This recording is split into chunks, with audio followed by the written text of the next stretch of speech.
My name's Keisha Harrell. So I have a total of 8 children and 7 in the program. The place we were renting went into foreclosure, so we went into an extended stay for a period of time until all funds were exhausted, and at that time we looked out for some community help as far as shelters. My name is Dorothea Stevens. My mother was sent away to prison for a year and a day, and she basically was the provider. So once she went away, I was basically left stuck with my son. After she went away, I stayed with some family members, maybe friends, and then I discovered I couldn't sleep on someone else's couch for a whole year and a day. My name is Cassandra Treywick. I was living in an apartment. I had just had my 3rd child. My ex-husband at the time, we were separated, and he left his job to move in with another woman and her children and stopped sending me money for child support. So I wasn't able to afford my apartment, my utilities, all of the things that he was assisting me with. And I was in a panic. I did work 40 hours a week, but I just didn't make enough to pay the rent, the utilities, childcare, put gas in my car, buy food, all of those things that I was doing with 3 children.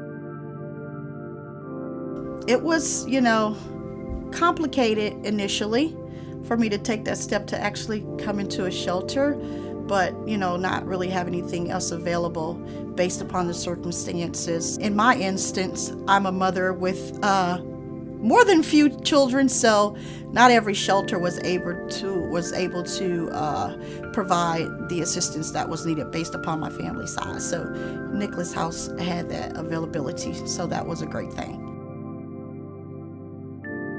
Process to get into the Nicholas House, I think it was a great process because they asked me certain questions and I needed certain documentations. I was very anxious to see where I'd be living, or what were the surroundings and the environment, as far as where my son would sleep, also where I would sleep, but he was my main concern. It was very scary, especially when he looks up to me each and every day to feed him, to bathe him, to clothe him. But I was very happy because it felt like somebody had saved me and that somebody actually cared about me and my son. I had somewhere to sleep and I had somewhere to be safe and in a good environment and not on the floor of someone else's house or be irritating someone else in their own comfort zone. As a mother, not being able to provide for your children makes you feel horrible. It makes you feel like the worst parent in the world. You feel like a failure when you can't provide food for your children, when you're unable to pay for the lights, when you're unable to pay the water bill, when you're unable to provide clothing for them. You feel like I have failed as a parent, and that makes it hard for you to ask for the assistance. There was one point once I was in the home that they were assisting me with renting. They actually helped me find the home to rent. And I had no furniture because I felt like I should be able to provide furniture for myself and my children. And the organization, Nicholas House, was able to provide me with furniture, but I had refused it at one point because I felt like someone else needed it more than I did. I felt like they had assisted me enough, they've done enough, and I shouldn't be asking for so much. But my case manager said, look, you need furniture for your children, you need beds for them to sleep, and you need a sofa to sit on, and provided me with a voucher to go get furniture. And I wouldn't say that it's pride or that I was being proud. I just have always felt like if I'm in a position where I can't do those things, then what have I done wrong? I just want people to know that the Nicholas House actually helps people, and it just helped me get in a better mindset and environment with my child.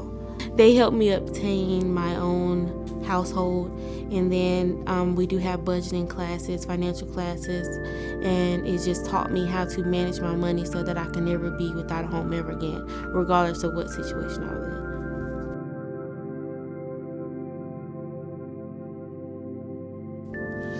My case manager at the time at Nicholas House asked me or told me, if you're going to be a social worker, you have to be able to ask for help. How can I ask my clients to ask for help? How can I expect the people that I work with to ask for help if I can't do it myself?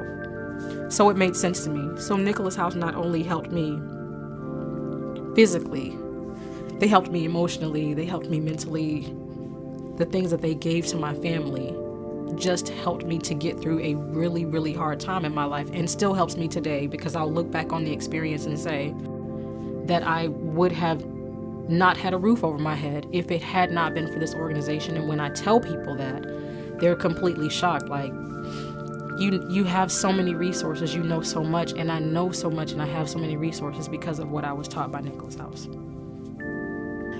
It's put me in tears. There's so many emotions behind this whole process and how it made me feel, and even to this point, a lot of emotions attached to it.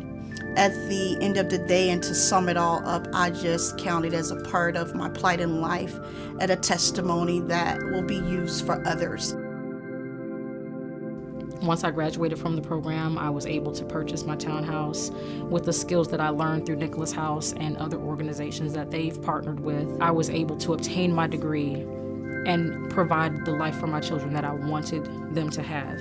I work in social services now. My case manager actually encouraged me to continue in social services, and we were going to the same school at the same time. She was getting her master's and I was getting my bachelor's, but had it not been for the skills that they taught me and the support that they gave me, I would not be where I am today. My children would not be where we are today. The one thing I wanted to say to Nicholas House is that thank you. Thank you for being there for me when I didn't think anyone else was, and that I just appreciate them and everything they do in every aspect.